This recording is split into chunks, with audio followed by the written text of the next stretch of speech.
tapat, matatag at maaasahan balitang tama at totoo lamang dito sa Pilipinas Network.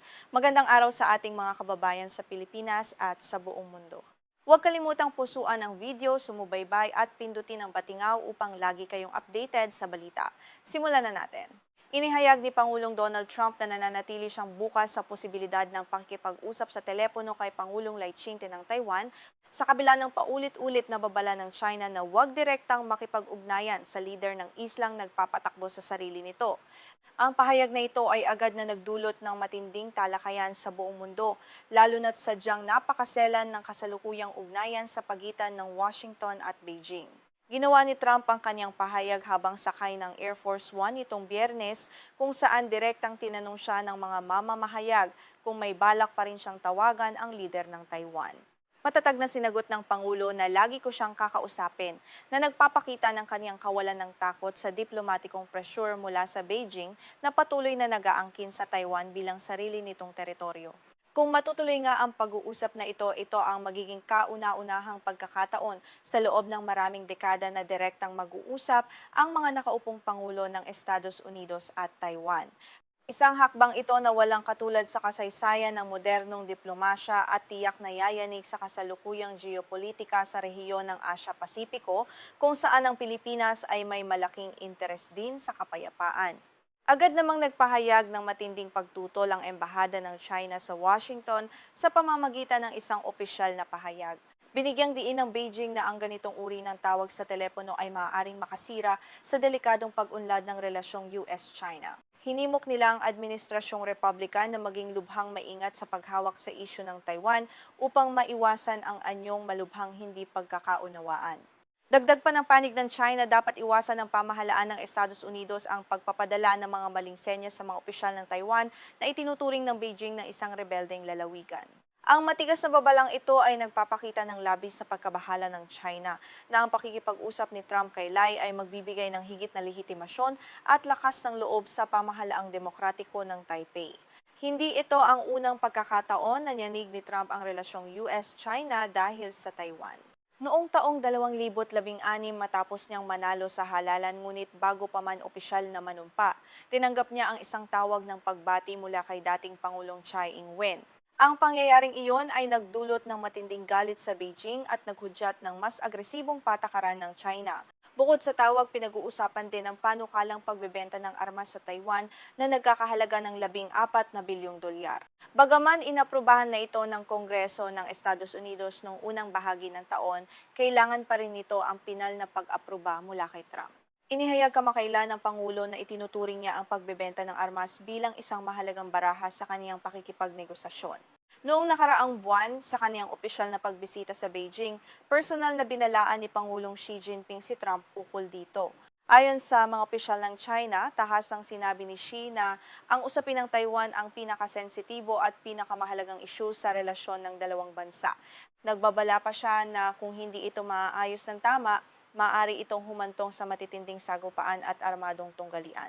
Ang naging diskusyon ni Trump at Xi hinggil sa pagbebenta ng armas sa Taiwan ay lumikha ng malaking pagkabahala sa mga eksperto sa patakarang panlabas. Ayon sa kanila, tila lumihis si Trump sa tradisyonal na patakaran ng Estados Unidos na kilala bilang Six Assurances. Ang pakikipag-usap sa China bago magbenta ng armas sa Taiwan ay itinuturing na hindi naaayon sa mga prinsipyong binuo ng Washington. Sa ilalim ng ikalawang prinsipyo ng Six Assurances na binalangkas noong panahon ni Pangulong Ronald Reagan noong taong 1982, malinaw na nakasaad ng Estados Unidos ay hindi sumasang-ayon na kumonsulta sa People's Republic of China hinggil sa pagbebenta ng armas sa Taiwan. Ang tila pakikipag-usap ni Trump kay Xi ukol dito ay nagdulot ng pangamba sa pamahalaan sa Taipei. Upang pakalmahin ang lumalaking pangamba, nagpahayag kamakailan si Secretary of State Marco Rubio sa mga pagdinig sa Kongreso. Tiniyak niya sa publiko na walang anumang pagbabago sa opisyal na patakaran ng Estados Unidos pagdating sa Taiwan. Sa kabila nito, ang mga pabago-bagong pahayag ni Trump ay patuloy na nagbibigay ng kalituhan sa kung ano nga ba ang magiging pinal na direksyon ng kanyang patakaran. Ayon kay Craig Singleton, isang eksperto sa China mula sa Foundation for Defense of Democracies, ang retorika ni Trump ay nagdagdag ng kalituhan sa relasyong US-Taiwan. Ang pagtrato sa benta ng armas bilang baraha sa negosasyon at ang kawalan ng katiyakan sa tawag kay Lai ay lumilikha ng higit na kalituhan kaysa sa nais ng Taipei. Ang tunay na pagsubok ay kung matutuloy ang pagpapadala ng mga armas. Sa kabila ng mga babala ng China, handa naman si Pangulong Lai Ching-te ng Taiwan na makipag-usap kay Trump. Kung matutuloy ang tawag, plano nila ay nabigyang diin ang kahalagahan ng kapayapaan at katatagan sa Taiwan Strait para sa pandaigdigang seguridad. Nais niyang iparating na ang katatagan ng rehiyon ay may direktang epekto sa ekonomiya at kapayapaan ng buong mundo, kabilang ang mga karatig bansa nito. Bukod dito, plano rin nila na ipaliwanag kay Trump na ang China ang siyang gumaganap bilang tagasira ng kapayapaan sa Taiwan Strait. Sa pamamagitan ng mga patuloy na pagpapadala ng mga eroplanong pandigma at barko malapit sa isla, ipinapakita ng Beijing ang kanilang agresibong layunin na baguhin ang status quo sa rehiyon sa pamamagitan ng dahas at pananakot sa mga bansang nagtataguyod ng demokrasya. Ipagtatanggol din nila ang pagtaas ng badyet sa depensa ng Taiwan bilang tugon sa lumalaking banta mula sa China. Sasabihin niya kay Trump na ang pagbili ng mga modernong armas mula sa Estados Unidos ay isang mahalagang paraan upang mapanatili ang kapayapaan. Para sa Taiwan, ang pagkakaroon ng sapat na kakayahang ipagtanggol ang sarili ang taming paraan upang maiwasan ang posibleng pagsalakay ng Beijing. Kung babalikan ng kasaysayan, pinutol ng Washington ang diplomatikong relasyon sa Taiwan noong taong 1979 upang kilalanin ng Beijing. Mula noon, laging marahas ang tugon ng China sa tuwing may mataas na opisyal ng US na nakikipag-ugnayan sa Taiwan tulad ng pagbisita ni Nancy Pelosi noong 2022 na sinundan ng malalaking military drill ng China. Sa kasalukuyan, sa ilalim ng One China policy, kinikilala ng Estados Unidos ang posisyon ng Beijing na ang Taiwan ay bahagi ng China, habang pinapayagan pa rin ang impormal na ugnayan sa Taipei. Ang US ay may batas din na nag-aatas na bigyan ang Taiwan ng sapat na kakayahang ipagtanggol ang sarili, bagaman nananatili silang malabo kung makikialam ba sila ng militar kung sasalakay ang hukbo ng China. Matapos ang mga huling pahayag ni Trump, ang Taipei Economic and Cultural Representative Office sa Washington ay muling nagpahayag ng kanilang posisyon. Sinabi nila na layo nilang mapanatili ang malapit na pakikipag-ugnayan sa Estados Unidos ukol sa pagbili ng armas at iba pang isyu. Idinagdag nila na ipinapaubaya na nila sa Washington ang pag-aanunsyo kung may nakatakdangang pag-uusap ang dalawang leader.